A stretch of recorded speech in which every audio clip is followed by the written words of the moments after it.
The sun painted the Arizona Territory sky in shades of crimson and gold as Olivia Dawson stumbled down the dusty road leading into Copper Springs.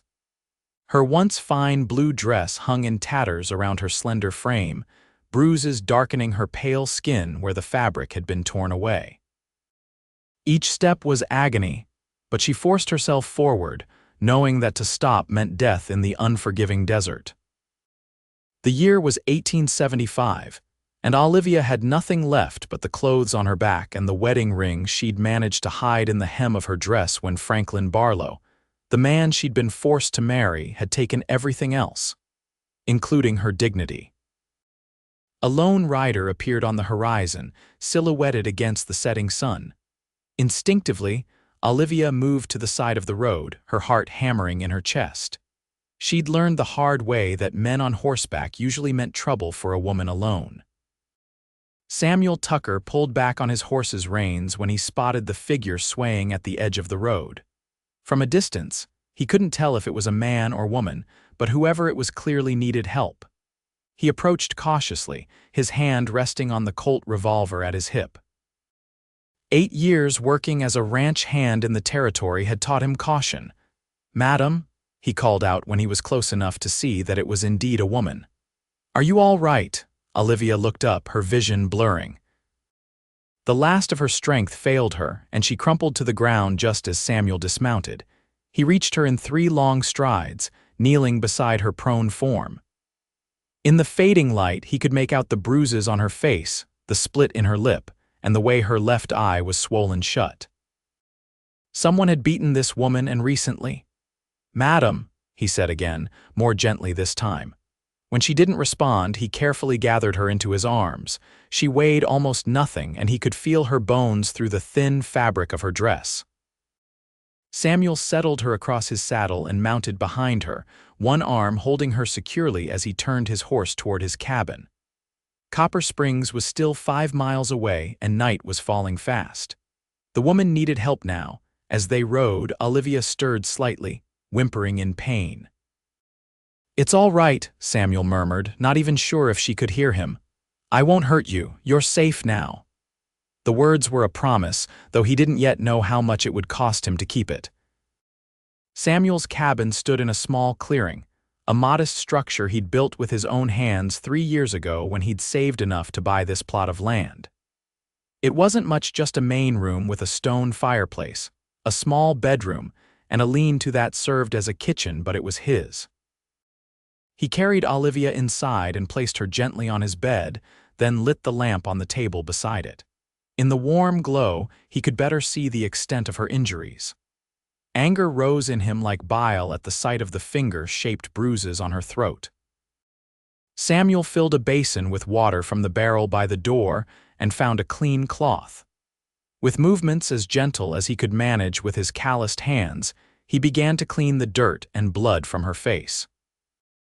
Olivia's eyes flew open at the touch of the cool cloth, and she scrambled back against the wall, terror plain in her expression.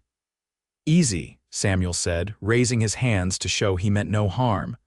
"I'm not going to hurt you. You collapsed on the road. I brought you to my cabin." Her eyes darted around the room, taking in the simple furnishings, the rifle mounted above the fireplace, the stack of books on the small table. "Who?" Her voice cracked, and she swallowed hard. "Who are you?" "Samuel Tucker. I have a small ranch about 5 miles outside of Copper Springs." He kept his distance, recognizing the fear in her eyes. "And you?" She hesitated, clearly debating whether to tell him her real name. "Olivia," she finally said. "Olivia Dawson." Samuel nodded, noticing she'd left off any mention of a husband despite the wedding ring he'd spotted on her finger. "Miss Dawson, you're hurt. Will you let me help you?" The question hung in the air between them. Samuel knew that asking permission was important. Whoever had done this to her hadn't bothered with such niceties. After a long moment, Olivia gave a small nod. "I'm going to clean your wounds," he explained, picking up the cloth again. "Then I'll make us some food. You look like you haven't eaten in days." As he gently tended to her injuries, Samuel kept talking in a low, even voice, telling her about his small herd of cattle, his horse Thunder, and the vegetable garden he'd planted that spring. He didn't ask about her injuries or how she'd ended up alone on that road. Those questions could wait. Olivia remained tense but allowed him to clean the worst of the cuts. When he offered her one of his shirts to replace her ruined dress, she accepted it with trembling hands. "I'll step outside while you change," he said, moving toward the door. "Take your time." Outside, Samuel leaned against the rough-hewn logs of his cabin and stared up at the stars now filling the night sky. He'd seen enough to know that Olivia Dawson was running from someone who'd hurt her badly. In his 8 years in the Arizona Territory, he'd seen the damage men could do when they believed they owned a woman. Samuel had never raised his hand to anyone weaker than himself. His father had taught him that a man's strength was measured by how he treated those who couldn't fight back. It was a lesson he'd carried with him from their small farm in Virginia to the wild expanses of the West. A soft knock on the door pulled him from his thoughts. "You can come in now," Olivia called, her voice barely audible. When Samuel entered, he found her standing awkwardly by the bed, his shirt hanging to her knees. She'd rolled up the sleeves, but the garment still engulfed her small frame. The sight of her in his clothing stirred something protective in him. "I'll make us some supper," he said, moving to the lean-to kitchen. "Nothing fancy, just beans and bacon, maybe some cornbread if you're up to it." "Thank you," Olivia replied, following him. "I can help." "You should rest," Samuel protested, "please." Her voice held a note of desperation. "I need to do something. I can't just—" She gestured helplessly. Understanding dawned on Samuel. She needed to feel useful, to have some control over her situation. "All right," he conceded. "Could you stir the beans while I slice the bacon?" They worked together in companionable silence, the only sounds the crackling of the fire in the stove and the occasional clink of utensils. Samuel watched Olivia from the corner of his eye, noting how she moved carefully to avoid aggravating her injuries. He wanted to ask who had hurt her, but he kept his questions to himself. She would tell him when she was ready, if ever. After they'd eaten, Olivia managing only a few small bites, despite Samuel's encouragement, he insisted she take the bed while he made a pallet for himself by the fireplace. "I can't take your bed," she protested. "I've imposed enough." "It's not an imposition," Samuel replied firmly. "And I won't hear of a lady sleeping on the floor in my house. My mother would rise from her grave and tan my hide." A ghost of a smile flickered across Olivia's bruised face, the first he'd seen, and it transformed her features despite the injuries. Samuel found himself wondering what she looked like when she truly smiled. "Thank you, Mr. Tucker," she said softly. "Samuel," he corrected. "Or Sam, if you prefer. Nobody calls me Mr. Tucker except the banker in town, and I'm pretty sure he only does it because he's afraid I'll stop doing business with him if he doesn't." This time, the smile reached her eyes, turning them to warm amber in the lamplight. "Samuel, then, and thank you." As Olivia settled into the bed, Samuel built up the fire to ward off the desert chill that crept in at night, even in summer. He waited until her breathing had evened out in sleep before allowing himself to rest, one hand on his revolver, just in case whoever had hurt her came looking. Morning arrived with a chorus of birdsong and the soft nickering of thunder in the small corral behind the cabin. Samuel rose quietly, trying not to disturb Olivia as he slipped outside to tend to the horse and check his small herd of cattle. When he returned, he found her standing at the stove, her hair a rich chestnut color in the morning light pulled back with a strip of fabric torn from her ruined dress. She'd found a pot and was heating water for coffee. "I hope you don't mind," she said, turning as he entered. "I wanted to make myself useful." "Not at all." Samuel hung his hat on a peg by the door. "Coffee sounds mighty fine." As they shared a breakfast of leftover cornbread and fresh eggs from the small coop behind the cabin, Samuel finally broached the subject they'd been avoiding. "Miss Dawson, Olivia, please," she interrupted. "After wearing your shirt to bed, I think we can dispense with formalities." Samuel nodded, a small smile tugging at the corner of his mouth.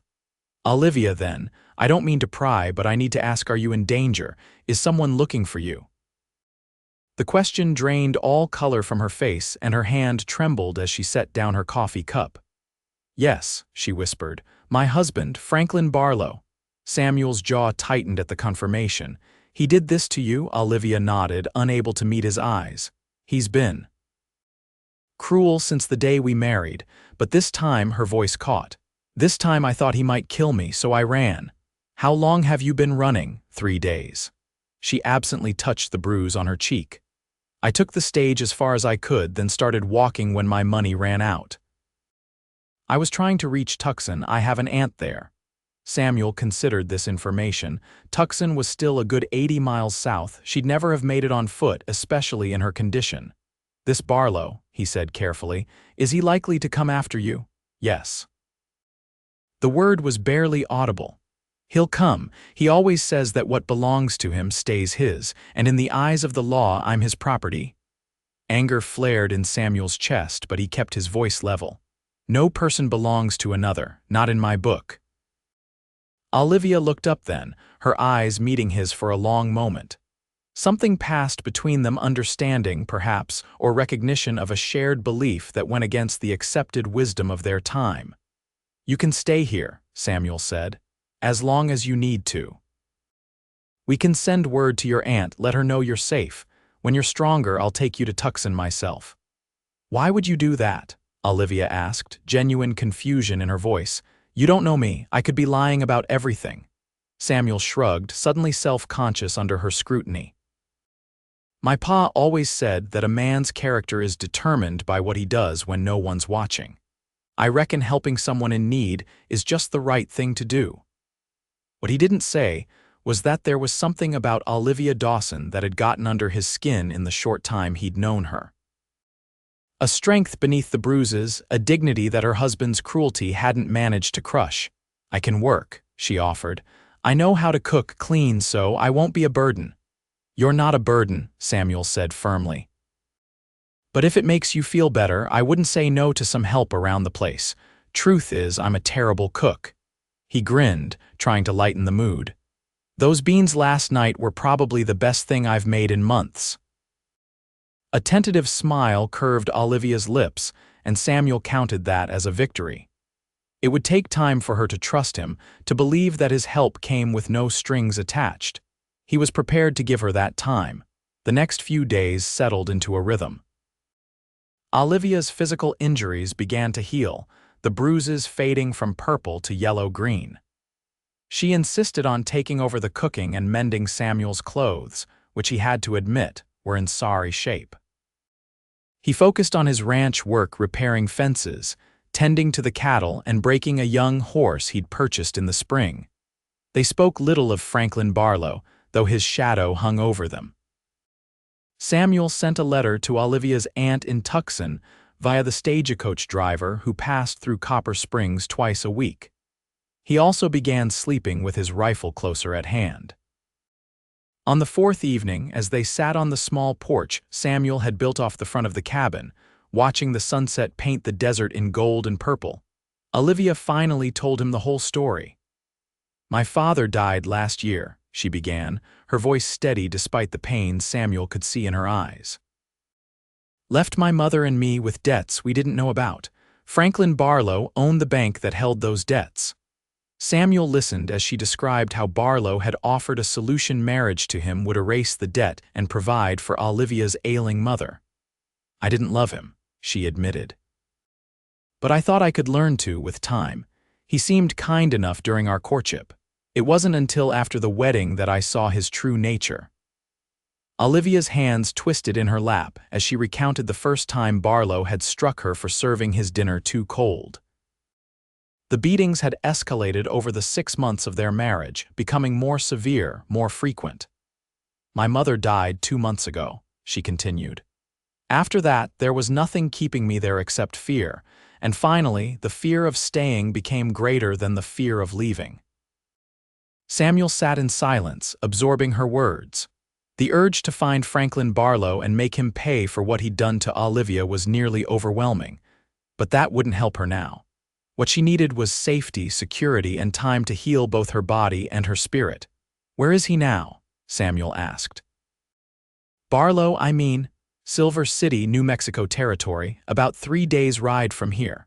Olivia turned to look at him, sudden alarm in her expression. "Samuel, promise me you won't go after him. He's a powerful man with connections. He'd have you arrested or worse." "I'm not going anywhere," Samuel assured her, though part of him wished he could confront the man who'd caused such suffering. "My place is here. With you," he added silently. As the days turned into weeks, Samuel watched Olivia's transformation with a sense of wonder. The frightened, bruised woman he'd found on the road gradually gave way to someone stronger, more confident.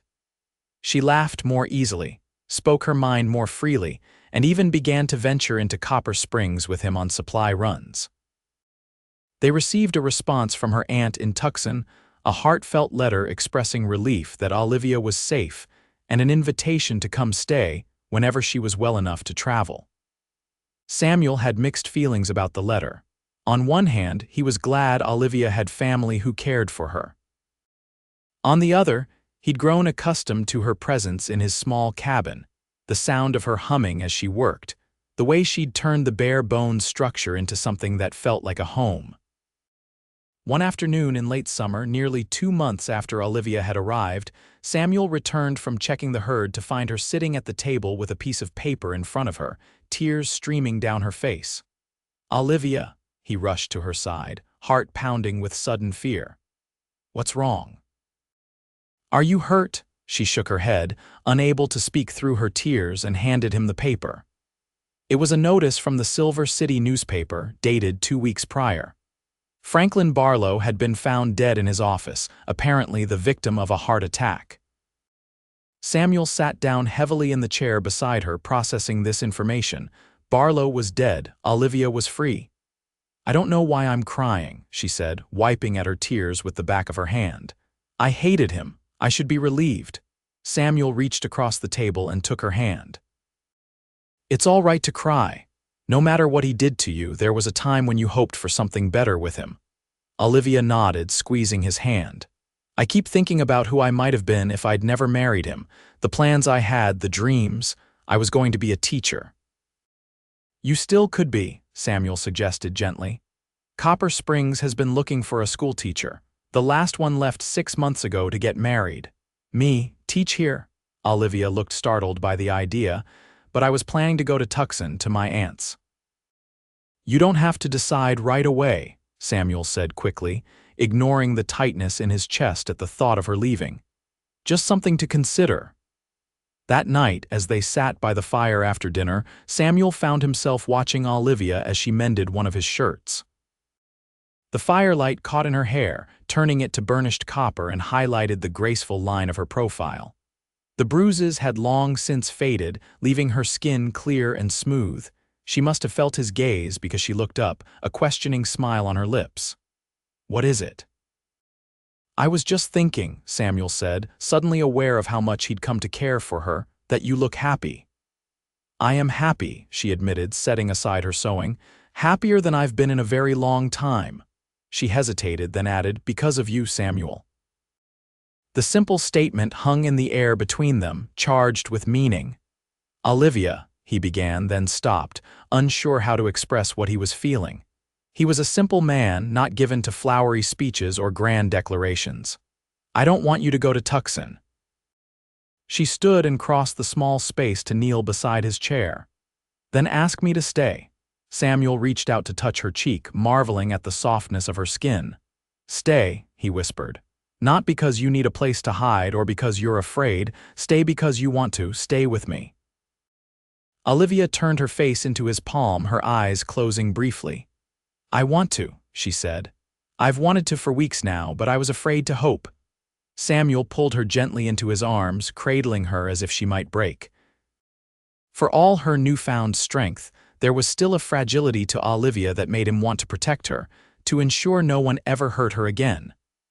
"I would never raise a hand to you," he vowed, his voice rough with emotion. "Never try to own you or bend you to my will. If you stay, it's as my equal, not my possession."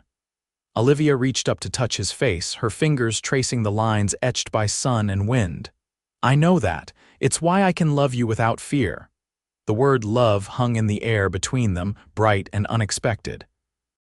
Samuel had known his own feelings for weeks but hadn't dared hope they were returned. "I love you too," he said simply. Then, before he could lose his nerve, he added, "Marry me, Olivia, not now, not until you're ready, but someday." Her answer was to lean forward and press her lips to his in a kiss that promised a future neither of them had dared imagine when they'd met on that dusty road. The wedding took place in October, when the desert bloomed briefly after the late summer rains. It was a small affair in the newly built church in Copper Springs, attended by the handful of neighbors scattered across the nearby ranches and the townspeople who had come to know and respect both Samuel and Olivia in the months since her arrival. Olivia wore a simple dress of cream-colored muslin that Samuel had ordered from Tucson, insisting it was a wedding gift. Her aunt had made the journey from Tucson to attend, bringing with her a lace veil that had belonged to Olivia's mother. As Samuel stood at the altar waiting for his bride, he reflected on the journey that had brought them to this moment. The frightened woman he'd found on the road had blossomed into someone strong, capable, and full of life. She'd taken the position as the town's schoolteacher, proving to have a natural gift for the work. The children adored her, and the parents respected her dedication. The small church fell silent as Olivia appeared in the doorway, sunlight streaming in behind her like a benediction. As she walked toward him, her eyes never leaving his, Samuel felt a certainty he'd never experienced before.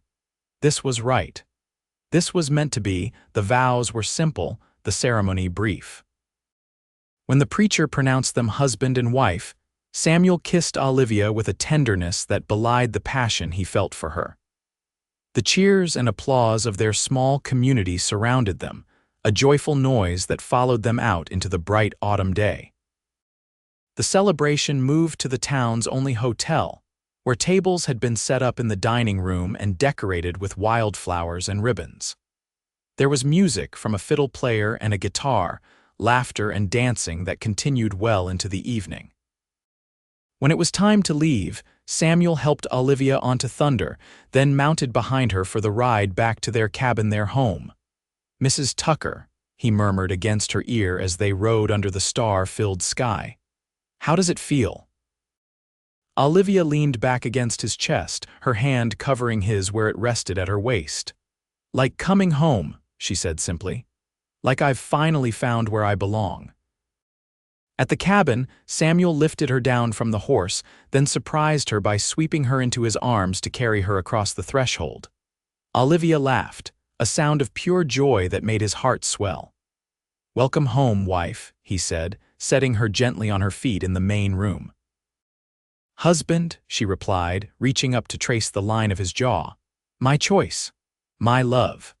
Samuel had feared this moment might be difficult for her, given her experiences with Barlow. But as Olivia led him to their bedroom, no longer his alone, he saw no fear in her eyes, only trust and desire. Their lovemaking was gentle at first, Samuel letting Olivia set the pace, always attentive to her responses. When she finally moved beneath him, urging him deeper, whispering his name like a prayer, he understood what it meant to truly become one with another person. After, as they lay tangled in each other's arms, Olivia's head resting on his chest, Samuel felt a contentment he'd never known possible. "I never thought I could be this happy," Olivia whispered, her fingers tracing patterns on his skin. "After Franklin, I thought that part of me was dead. The part that could love, that could trust." Samuel caught her hand and brought it to his lips. "Some things can't be killed," he said. "They just need time and care to heal." Olivia raised herself on one elbow to look down at him, her hair falling around them like a curtain. "You gave me both. Time and care you never pushed, never demanded. I wanted you to be sure," Samuel said simply, "to choose freely." "I did." She kissed him, a slow, thorough kiss that rekindled the embers of desire, "and I would choose you again, every day."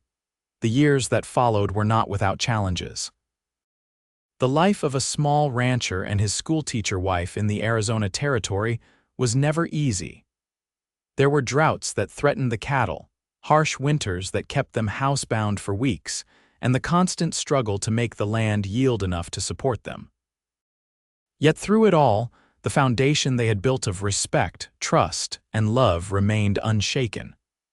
Samuel never raised his voice in anger, never made Olivia feel less than his equal partner. When disagreements arose, as they inevitably did, they talked through them, each listening to the other's perspective. Their first child, a daughter they named Elizabeth after Samuel's mother, arrived a year after their wedding. Samuel was working in the barn when Olivia called for him, her voice calm but urgent. He found her standing in the kitchen, a puddle of water at her feet. "It's time," she said, her hands cradling the swell of her belly. Samuel had never felt more terrified or more helpless than during the 18 hours that followed. He sent the ranch hand, young Billy Jenkins, galloping to town to fetch the midwife, then did his best to comfort Olivia as her labor progressed. When Elizabeth finally arrived, red-faced and squalling, Samuel wept unashamedly at the sight of his daughter. Olivia, exhausted but radiant, placed the tiny bundle in his arms.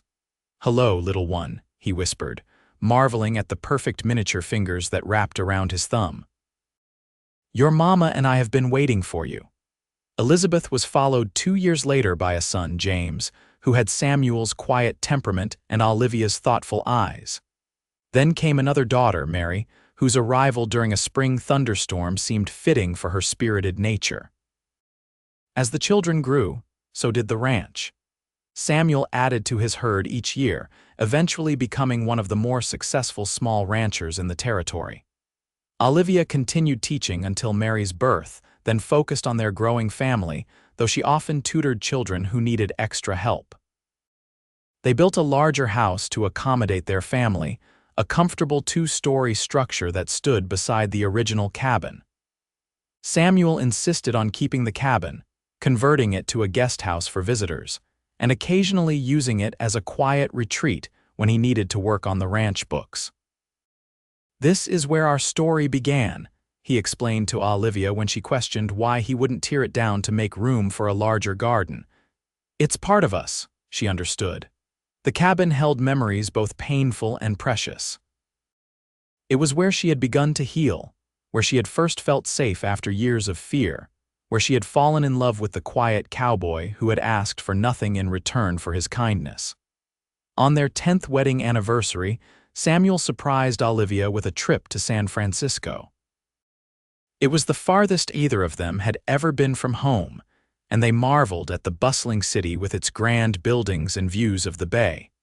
In their hotel room overlooking the water, Samuel gave Olivia a small velvet box containing a gold locket. Inside was a miniature portrait of their 3 children on one side and a lock of his hair on the other. "So you'll always have us close to your heart," he explained as he fastened it around her neck. Olivia touched the locket, tears shining in her eyes. "I never imagined I could be this happy," she admitted. "After Franklin, I thought I would spend my life afraid, always looking over my shoulder." Samuel took her hands in his. "You never have to be afraid again," he promised. "Not while I'm alive, I know." She smiled up at him, the love in her eyes unmistakable. "That's the gift you gave me, Samuel, not just safety or security, but the chance to trust again, to believe in goodness." He pulled her into his arms, still amazed after all these years that this remarkable woman was his wife. "You gave me a family," he murmured against her hair. "Something I never thought I'd have after my parents died." They stood together by the window, watching the sun set over the bay, holding each other as they had countless times over the years.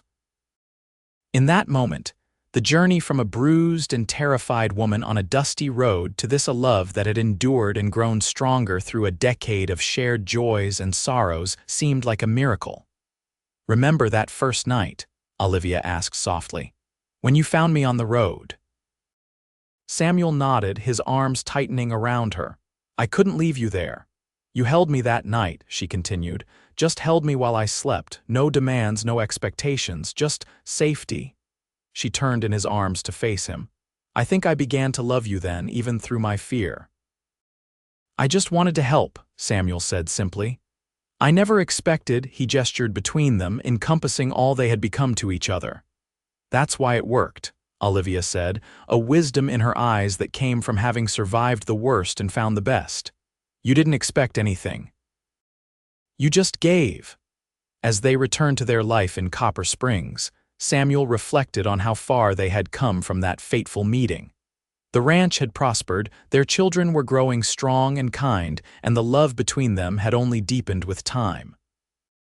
Elizabeth, now 9, showed a talent for numbers that suggested she might follow her mother into teaching. James, at 7, was already a natural with horses, spending every possible moment in the barn with his father.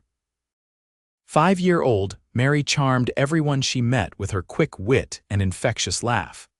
They were a family built on love and respect values Samuel and Olivia had worked hard to instill in their children. The shadow of Franklin Barlow's cruelty had faded over the years, though Olivia sometimes still woke from nightmares, reaching for Samuel in the darkness. On those nights, he would hold her close, murmuring reassurances until her breathing steadied and she drifted back to sleep. He never mentioned these episodes the next day, understanding that some wounds, though healed, still left scars that occasionally made themselves felt. As their children grew, so did the town of Copper Springs. The arrival of the railroad in 1890 brought new opportunities and challenges. Samuel expanded his ranching operation, hiring more hands and investing in better breeding stock. Olivia, with the children now in school, took on the role of organizing the town's first proper library, collecting donations of books and convincing the town council to allocate funds for a building. Their 20th wedding anniversary coincided with Arizona's preparation for statehood, a time of excitement and change throughout the territory. To mark the occasion, Samuel and Olivia hosted a celebration that brought together friends, neighbors, and their now grown children. Elizabeth, at 19, had recently become engaged to the son of a neighboring rancher. James, 17, was preparing to attend college in California, something neither Samuel nor Olivia had ever had the opportunity to do. Mary, 15, was already showing signs of becoming a formidable young woman with her mother's compassion and her father's quiet strength. As they stood on the porch of their home, watching their guests mingle in the yard, decorated with lanterns and flowers, Samuel slipped his arm around Olivia's waist.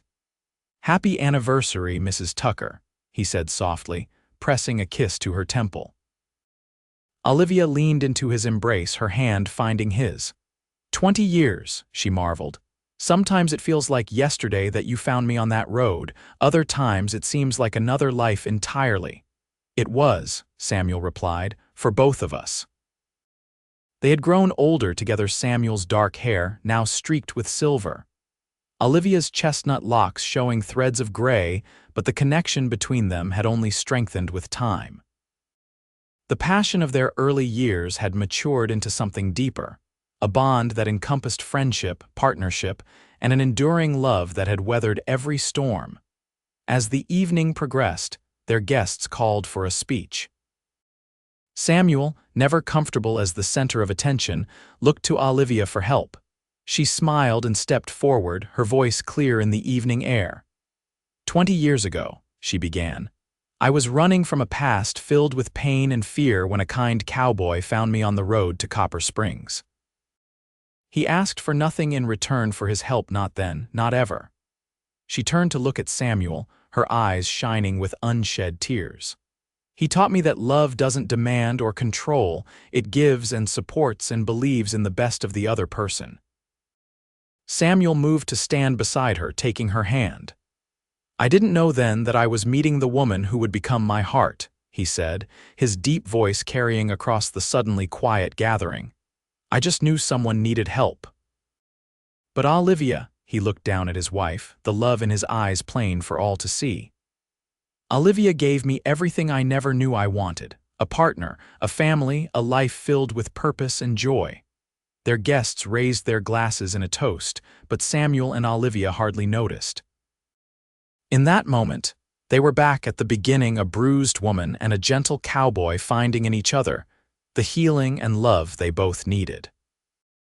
Later, as the last guests departed and their children retired to their rooms, Elizabeth would be leaving soon to start her own life with her new husband. James would be off to college within the month. Samuel and Olivia stood together on the porch, watching the stars emerge in the clear desert sky.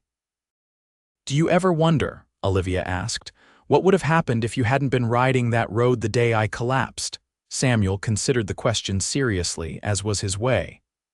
"I believe we would have found each other somehow," he finally said. "Some things are meant to be." Olivia smiled up at him, the years falling away until she was again the young woman who had learned to trust him, to love him. "I like to think so too, that even if we had met under different circumstances, we would have recognized each other's souls." Samuel gathered her into his arms, still marveling at how perfectly she fit against him, even after all these years. "I would know you anywhere," he whispered against her hair. "In any life, any time." They stood together under the vast Arizona sky, two people who had found in each other not just love, but redemption, a cowboy who had held a bruised woman without asking for anything, and a woman who had given him everything in return. And as the years continued to pass, as their children grew and had families of their own, as Copper Springs transformed from a frontier town to a proper city, Samuel and Olivia remained constants for each other, their love a testament to the healing power of kindness, patience, and unwavering respect.